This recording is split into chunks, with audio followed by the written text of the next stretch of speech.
구독, 좋아요. 오늘 같은 경우에는 여러 가지 새로운 이슈는 많지만 지금 인사청문회를 앞두고 있는 상황이고, 또 국민의힘 같은 경우에는 전당대회 그리고 혁신위원회 지금 앞두고 있는 상황이기 때문에 관련 이야기를 나눠보고자 최근에는 계속 국민의힘 부대변인 혹은 대변인 관련자들을 모시고 좀 이야기를 많이 나눠보고 있습니다. 오늘 저희가 모실 분은요, 조금 저희 얼굴 처음 보시는 분들도 있으실 것 같아요. 문종형 국민의힘 상근 전 부대변인 모셨습니다. 안녕하세요. 네, 안녕하세요 기자님. 처음 뵙겠습니다. 네, 처음 뵙겠습니다. 네네네. 저희 처음 뵙자마자 바로 방송을 시작을 해가지고 조금 어색하지 않을까 싶지만 얘기를 하다 보면은 또 이제 아이스 브레이킹이 되기 때문에 좀 얘기를 나눠보도록 하고, 지금 저희 썸네일이 지금 고소 고발 얘기가 나와가지고 누굴 고소한 거냐라고 하시는데 차차 얘기를 해드릴 거고요. 좀 고소뿐만이 아니라 전방위적인 압박 들어오고 있습니다. 사실 민주당 측이 정치 보복 안 하겠다고 얘기했지만 국민의힘은 믿지 않았잖아요. 그리고 저희 팬앤마이크도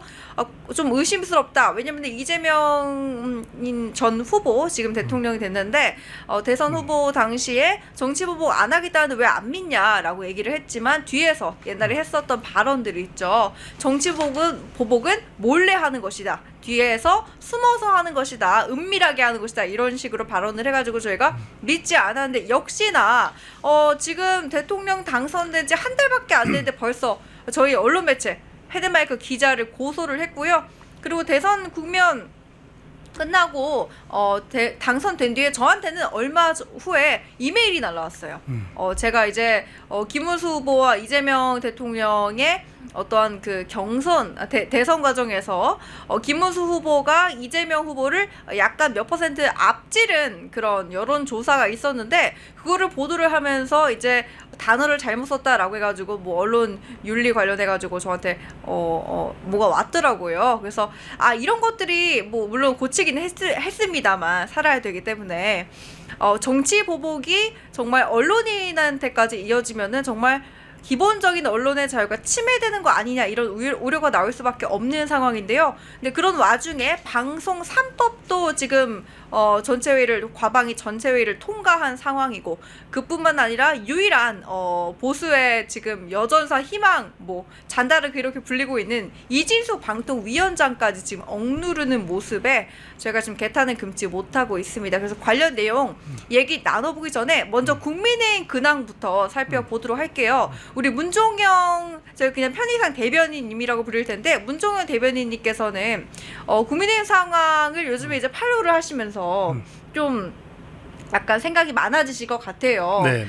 아시겠지만 저희가 뒤에 얘기를 나누기 전에 최근에 지금 한국갤럽에서 여론조사를 했더니 국민의힘 지지율이 원래 20%를 간당간당 하다가 지금 10%대로 떨어졌거든요. 19%대면은 지금 굉장히 낮은 거고, 민주당이 뭐 그렇다고 엄청 높은 건 아니지만 그래도 이거는 위태위태하다. 왜냐면은 TK, PK에서도 지금 지역이 구체적으로 나와 있진 않지만 굉장히 위태위태해가지고 저지선이 떨어졌다라는 평가를 지금 받고 있거든요. 정당 지지도 좀 높게 나온 거는 28%까지 올라온 것도 있지만 여전히 21% 낮게 나온 거 있었고, 그래가지고 지금 혁신위에서 어떻게 혁신을 하느냐에 따라서 지금 전망이 달라질 것으로 여겨지고 있는데, 이 혁신위 관련해가지고 수요일에 출연하셨던 신성영 의원님께서는 지금 혁신이 내부 숙청이 되고 있다,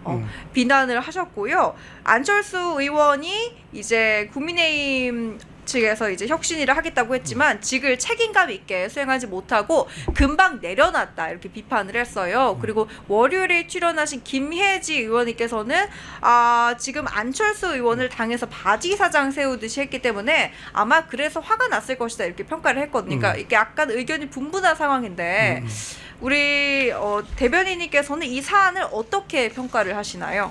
그러니까 지금 기자님께서 말씀해주신 어떤 추이를 보면은 네. 계속해서 저희 당의 지지율이 떨어진다는 것은 주지의 사실이지 않습니까? 네네. 근데 이제 그러니까 국민의힘이 지금 혁신을 띄우면서 연일 혁신을 한다고 하는데, 혁신의 목적이 뭔지 저희가 한번 스스로 자문해 볼 필요가 있을 것 같아요. 네. 우리가 혁신하는 이유는 이제 정부가 바뀌었고, 지금 이재명 정권에서 하고 있는 어떤 이런 장관 인사에 대한 어떤 이런 아주 이해하지 못할 이런 네. 행정, 그리고 외교에서 벌어지고 있는 어떤 이 반미적인 행태에 대한 어떤 이런 아주 끈질긴 기조, 이런 것들을 우리가 비판하면서 결국 맞서 싸우는 그런 이 야당의 역할을 다시 재정립하는 것이 혁신의 목적이어야 되는데 네. 우리 당의 현재 내부 상황을 보면 혁신의 목적이 마치 예전에 이 탄핵된 대통령과 함께했던 어떤 그 원내 의원들 또는 그 측근들을 모조리 다 숙청하는, 이게 마치 혁신이랑 좀 바뀌고 있는 것 같아요. 네. 그게 나쁘다 좋다 이런 걸 떠나서 지금 우리의 혁신이 목적이 뭔지부터 당내에서 이렇게 총의를 모을 필요가 있다, 이렇게 생각을 하고요. 이 지금 제가 말씀드린 이 혁신의 목적이라고 한다면 여러 가지가 있을 것 같아요. 첫째는 이재명 정권을 맞서 싸울 수 있는 어떤 우리 당의 지지도를 회복하는 것이고, 네. 두 번째는 우리 당의 새로운 얼굴, 이제 새로운 정권이 들어섰기 때문에 과연 앞으로 보수를 이끌 리더는 누구인가, 네. 우리 당에서 그런 인물들을 키워야 되는 어떤 이런 인적인 혁신도 필요할 것인데 지금 이 두 가지가 다 안 되고 있거든요. 저는 그래서 우리 당의 혁신이 과연 어떤 목적을 가지고 어떤 방식으로 혁신을 해야 되는지도 아직도 정립이 안 된 상태다, 이렇게 보고, 그 이유들이 있습니다. 가령 안철수 한 20분 동안 혁신위원장을 이렇게 지낸 그 안철수 의원 같은 경우도 처음에는 어떻게 보면 본인이 직접 메스를 듣고 우리 국민의힘을 혁신하겠다면서 당당하게 등장을 하셨어요. 기대감을 줬죠. 기대감이 꽤 증폭됐었죠. 네네. 일시적이지만. 근데 어느 순간 뭐 이 자기가 지명하는 혁신 의원의 안건이 안 됐다는 이유로 네. 갑자기 사퇴를 하면서 당대표를 선언했단 말이에요. 근데 이런 거를 많은 그 당원들이나 국민들이 볼 때 저 사람이 원래 이 국민의힘의 당 혁신 그 자체에 대해서 정말 그 충의를 가지고 이 혁신위원장을 수락했나, 이런 의구심을 많이 가졌거든요. 네. 저는 그런 시작부터 애초에 잘못됐다고 생각이 들고, 지금 이제 윤희숙 전 여의도 연구원장이 혁신위원장직을 받아서 여러 가지 혁신안을 이제 낸다고 해놓은 상태인데 사실 이게 잘 작동이 안 될 겁니다. 그 윤희숙 의원님의 능력을 제가 과소평가하는 것이 아니라 네. 이미 지금은 이재명 정부의 시간이에요. 그러면은 어떻게 맞서 싸우고 어떻게 한 목소리를 내고 어떻게 우리끼리 이 반목했던 그 시기를 끝내고 다시 이 보수 정당으로서의 가치 재정립, 혁신 방향, 이런 것들을 한 목소리로 만들어야 되는데 지금 한 목소리가 아니라 한 세 목소리, 네 목소리 이렇게 나고 있는 상황이거든요. 네. 저는 그래서 혁신위 같은 경우는 어떤 실용적인 어떤 정책 위주의 안건으로 가고 이 8월에 있을 전당대회에서 예정된 전당대회에서 정말로 혁신을 강하게 할 수 있는 새로운 리더를 세우는 게 우선순위라고 생각합니다. 혁신이라는 것과 전당대회가 이제 투트랙으로 갈 때 결국에는 어디 더 초점을 맞춰야 되느냐를 따지면은 전당대회가 조금 더 중요하다, 이렇게 보시는 거군요. 그렇죠. 전당대회가 중요한 것이 이런 그 데이터를 아마 많이 보셨을 겁니다. 저희가 지난 대선에서 패배를 할 때 네. 41% 정도 당시 김문수 후보가 득표를 했었지 않습니까? 네. 근데 지금 최근에 나오는 여조 보면 저희가 뭐 낮게는 19%, 뭐 20대 초반까지 이렇게 많이 떨어졌잖아요. 네. 그러면 그 사이에 변한 것은 뭔가? 변한 건 없어요. 그 당시에도 저희 대선 때도 어떤 탄핵, 이런 어떤 민주당의 내란몰이에 대해서 내부적인 반목이 심했었고, 네. 실제로 그 대선 캠페인 당시에도 어떤 후보의 캠페인은 사실상 그 본인들을 위한 당원 모집을 한다든지 이런 이해할 수 없는 그런 어떤 행동들을 많이 해왔지 않습니까? 네네. 그런데도 불구하고 41%를 저희가 얻었어요. 엄청난 성과였죠. 근데 아무 이유 없이 이재명 정권이 들어서자마자 네. 이렇게 반토막이 난 이유는 왜 너네 한 목소리 내지 못하니? 왜 이렇게 상황이 엄중하고 지금 그 사이에 민주당은 부적격한 총리를 인선시키고 그 총리들은 이미 행정부에 장악하고 있고 여러 가지 장관들은 부적격인데 불구하고 우리 당은 투쟁도 못하고 있고, 이런 네. 부분들을 지적하면서 이 지지율이 반토막이 난 것인데 자꾸 이 지지율이 반토막 난 부분을 윤석열 대통령이랑 절연을 해야 돼서 절연을 못해서 반토막 났다, 네. 이렇게 생각하는 분들이 우리 당에 있는 것 같아요. 네. 그래서 저는 그런 분들의 목소리를 다 포함해서 이번에 전당대회에서 정정당당하게 당원들의 제대로 된 평가를 받고 네. 그 이후에는 책임질 분들은 책임도 지고 네. 또 정당하게 민주적인 정당성을 얻은 후보들은 다시 당을 재건하는데 이제 온 노력을 다 쏟아야 되는 것이죠. 네, 목소리가 모이려면 결국에는 1인을 중심으로 뭔가가 이루어져야 되는데 그게 되지 않다 보니까 지금 문제가 커지고 있는 것 같습니다. 그래서 두 번째 사안으로 바로 넘어가 보면요. 전당대회와 관련해가지고 이제 여론조사에서 누가 제일 높게 나왔냐를 저희가 따져보니까 지금 김문수 후보가 국힘 차기 당대표로 적합한 인물 1위로 나오더라고요. 이거는 국민의힘 지지층 답변으로 지금 42%가 나왔고 한동훈 전 대표 같은 경우에는 28.8% 이 정도로 나왔고요. 다른 여론조사도 살펴보니까 김문수 후보는 국힘 지지층에서 49.5%로 지금 거의 50% 육박하게 나왔어요. 그런데 이제 반대의 목소리도 있어요. 저희 펜앤마이크 시청자분들도 이렇게 간혹 두 부류로 갈리는 것 같은데 김대식 의원 같은 경우에는 이제 김문수나 한동훈 같은 분은 나오지 않았으면 좋겠다 이런 말도 했었잖아요. 그래서 또 나왔던 사람들 돌려막기냐 이런 비판도 쏟아지고 있기는 하거든요. 그래서 지금 지지층도 분열이 돼가지고 김문수 파냐 한동훈 파냐 아니면 윤석열 파냐 이런 식으로 좀 나뉘어가지고 분석이 많은데 대변인님이 보시기에 지금 국민의힘 전당대회가 성공적이다라는 평가가 들으려면 결국에는 이게 혁신이랑 같이 가야 되고 또 지도부랑도 또 합이 잘 맞아야 되고 또 당원들의 평가도 받아야 되고 뭐 여러 가지 고려할 사항이 되게 많잖아요. 사실은 누가 뽑히게 됐을 때 단지 이제 나만 잘나서 되는 건 아니고 그러다 보니까 그러면은 한 대 묶어야 되잖아요. 결국엔 지지자들을 한 대 묶어야 되는데 그럴 거면 누가 가장 잘할까? 그런 평가를 내려볼 때 누구라고 생각하세요? 그러니까 딱 잘라서 뭐 제가 어떤 특정 후보가 돼야 된다 이렇게 말씀드리긴 좀 어렵지만 네네. 아까 제가 서두에 말씀드린 대로 아까 기자님께서 보여주신 그 지지율 표를 보면 네. 사실 변한 건 없습니다. 그러니까 저번 대선 때 우리 경선할 때 보면은 이제 빅4에 김문수 후보, 한동훈 후보 등 4명이 들었고 네. 4위를 안철수 후보가 하냐 나경원 당시 후보가 하냐 이런 얘기가 있지 않습니까? 그쵸. 그게 지금 그대로 저 표에 지금 들어있거든요. 실제로 김문수 후보 같은 경우는 이제 대선 후보로 뽑히면서 어느 정도 이제 홍보 효과가 있었기 때문에 좀 그런 지지세가 유지된 것 같고 네네. 한동훈 후보는 마치 뭐 그 사이에 뭐 윤석열 대통령이 구속도 되고 이러면서 목소리를 높였지만 지지율이 하나도 늘진 않았어요. 과연 이게 뜻하는 것이 뭘까? 그러니까 사실 한동훈 후보 같은 경우는 지난 대선 당시 양자 대결에서도 항상 한 5%에서 8% 이상 빠지는 모습을 보였지 않습니까? 네. 이재명과의 양자 대결을 제가 얘기하는 것인데 네. 지금 그런 추세가 전혀 늘어나지도 않고 줄어들지도 않고 있다. 그러면 이게 뜻하는 우리 그 당원들의 표심은 뭐냐? 네. 제대로 통합해서 계속 윤석열 그 내란몰이 이런 거에 가담을 하지 말고 그런 거를 끊어내고 투쟁을 해라. 야당답게 한번 거리에 나가든 뭐 국회에서 농성을 제대로 하든 싸워봐라. 저는 이런 목소리가 투영된 것 같고요. 실제로 김문수 후보가 예전에 공천심사위원장을 하면서 네. 강하게 공천을 통해서 사실 지금 성공적으로 평가받는 공천이었기 때문에 이런 혁신적인 모습들을 그 사이에 당원들이 어느 정도 학습도 했고 또 김문수 후보란 사람이 도덕적으로 또 인격적으로 흠결이 참 없는 후보다 이런 이미지들을 저희가 대선 당시에 많이 이렇게 받아들였기 때문에 네. 아직도 저렇게 40%가 넘는 지지율이 저는 유지되고 있다고 생각합니다.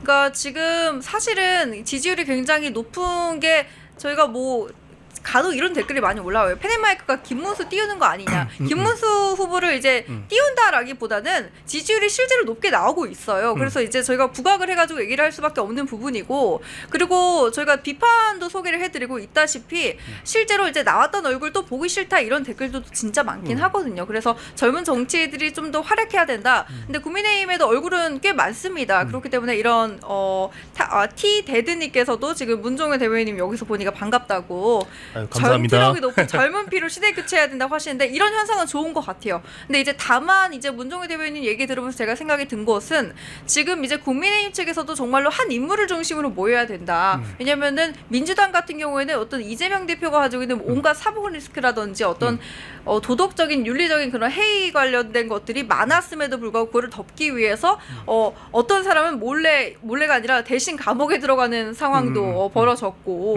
그리고 그렇죠.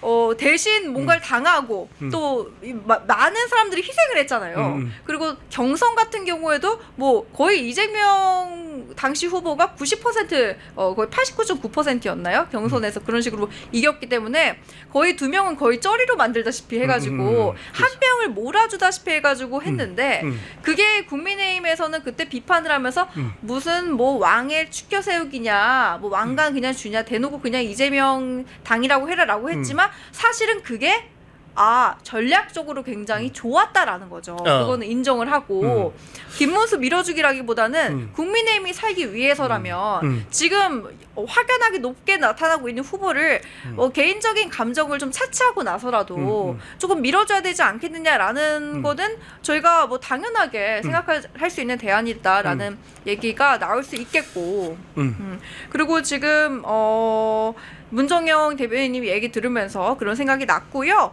뒤에 가서 이제 조금 이야기를 더 나눠보면은 어쨌든 국민의힘 측에서는 이런 식으로 계속 흘러가고 있는 상황이고 민주당에서는 지금 기분이 굉장히 좋죠. 왜냐면은 이재명 후보가 당선이 됐고 또 논란이 그렇게 많던 김민석 국무총리 후보도 결국 신임으로 올라와가지고 지금 정상적으로 활동을 하고 있기 때문에 지금 남아있는 장관 청문회에서도 문제 없다 이런 입장인 것 같아요. 그래서 의혹이 많은데도 한 명도 낙마 없는 게 우리 내각 구성이 목표다라고 공식적으로 말을 했는데 그러면은 이제 어떤 논란이 사실로 밝혀져서 그게 결격 사유가 된다고 하더라도 무조건 끌고 가겠다 이런 입장인 거잖아요. 네네. 그럼 국민들과 뭔가 자존심 싸움을 하는 건가 이런 의심이 들 수도 있는데 이런 부분들을 어떻게 보셨어요? 근데 제가 이 질문에 대해서 좀 논평을 하기 전에 이게 재밌는 점을 제가 하나 말씀을 드리면 지금 보세요.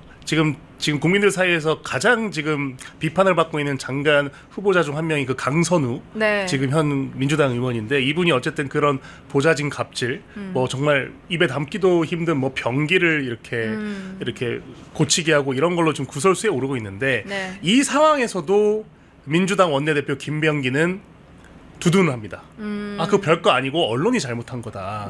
제가 이 부분을 왜 말씀드리냐면 서로 감싸주는 거예요. 그러니까 그 강선우는 너 잘못했다, 너 나가라 이게 아니라 김병기 원내대표가 앞장서서 강선우를 감싸주면 그게 신호가 되잖아요. 그러면 당내 기류 같은 게 야 우리도 강선우 문제 있어 보이지만 아니 민주당 의원들 그 문제 있는 거 모르겠어요. 다 생각을 할 텐데 근데 감싸주는 거예요.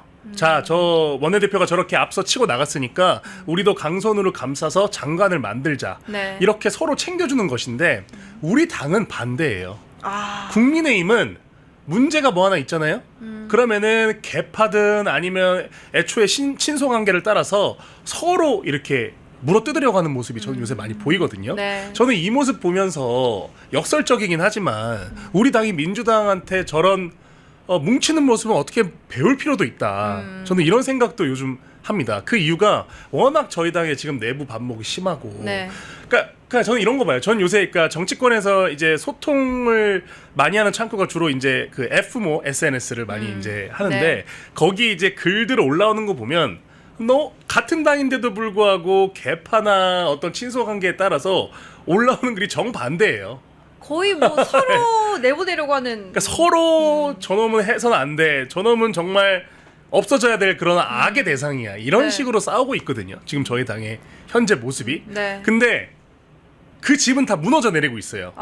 그러니까 아이러니한 건 그 집은 다 무너져 내리고 있는데 그 와중에서도 끝까지 서로 삿대질하고 서로 물러 뜯으려고 하는 게 지금 저희 당의 내부 모습인 것 같고 지금 곡간이 가득 차고 곡간이 큰 이 민주당이라는 곳은 서로 잘못해도 이럴 때일수록 더 감싸주잖아요. 여유로워요, 아주 그냥. 여유롭고 뭐 강선우가 저렇게 엽기적인 행동을 통해서 정말 온 언론이 이렇게 비판을 하는데도 불구하고 김명기는 저거 언론이 잘못했다 이런 식으로 치고 나가는 모습을 보니까 과연 이번 전당대회에서 우리한테 필요한 리더는 무엇일까? 저는 아까도 말씀드렸다시피 이 민주당에 대항해서 맞설 싸울 수 있는 대표가 돼야 된다 이런 생각이 역설적으로 이렇게 들었습니다. 그렇네요.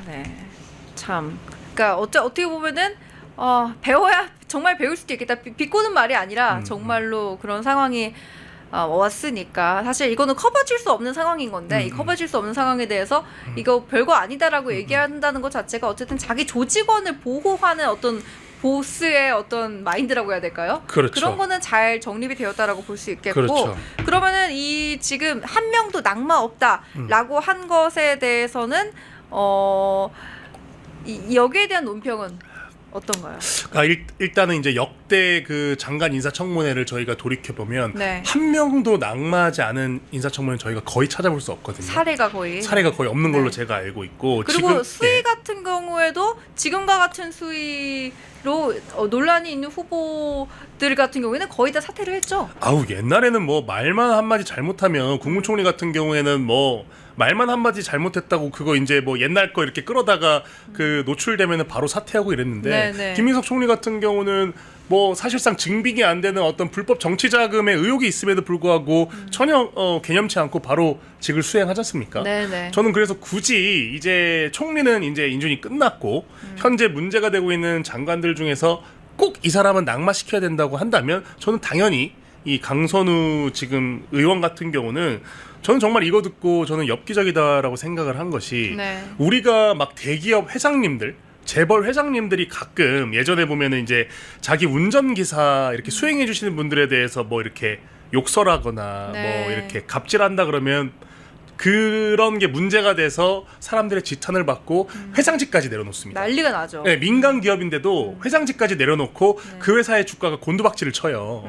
근데 지금 이 국민의 이 세금을 받고 세금으로 이제 이 보좌진들한테 월급을 주는 이 국회의원이 변기를 이렇게 자기 보좌진한테 문제 있나 살펴보게 하고 네. 쓰레기를 그 통닭을 먹은 쓰레기를 갖고 와서 이거 의원실에서 발라서 버려라 이런 정도의 수준은 사실상 무슨 뭐 본인이 여왕인 줄 알고 있고 네. 보좌진을 어떻게 보면 거의 몸종으로 대하는 그런 모습인데 이런 모습이 발각됐음에도 불구하고 지금 꿋꿋이 앉아서 어떻게든 버텨보려고 한다는 이 상황은 네.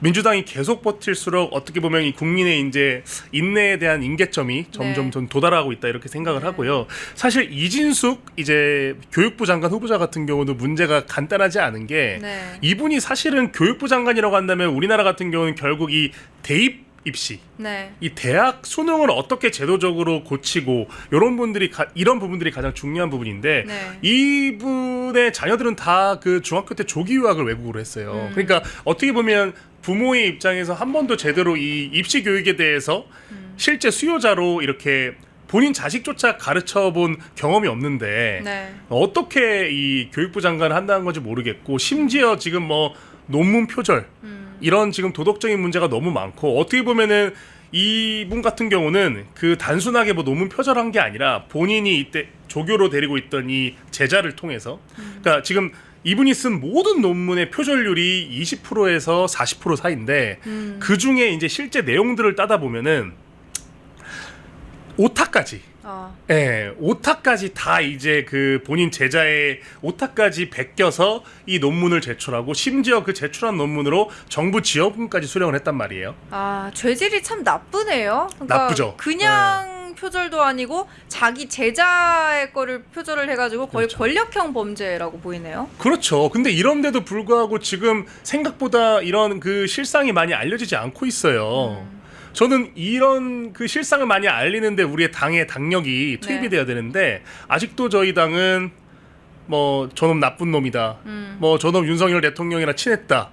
아니 대통령이었는데 친할 수 있죠. 네. 어떻게 보면 상식적인 건데 지금 그거 가지고 서로 이제 욕하는 것도 모자라 이제 당을 나가라 이러고 있거든요. 지금 당 대표에 나온다는 어떤 그 조모 후보 같은 경우는 아예 어떤 리스트를 만들어서 내보내야 된다 그러고 있어요. 물론 그 후보가 당선권에 있는 후보는 아니라고 제가 알고 있지만 네. 이런 후보들이 지금 당 대표를 나가겠다고 난립하는 상황 속에서 네. 이 지금 부적격한 이 장관들의 이런 일면이 과연 국민들한테 잘 알려질까? 네. 저는 이런 부분에 대해서 지금 좀 우려가 많이 되고 있습니다.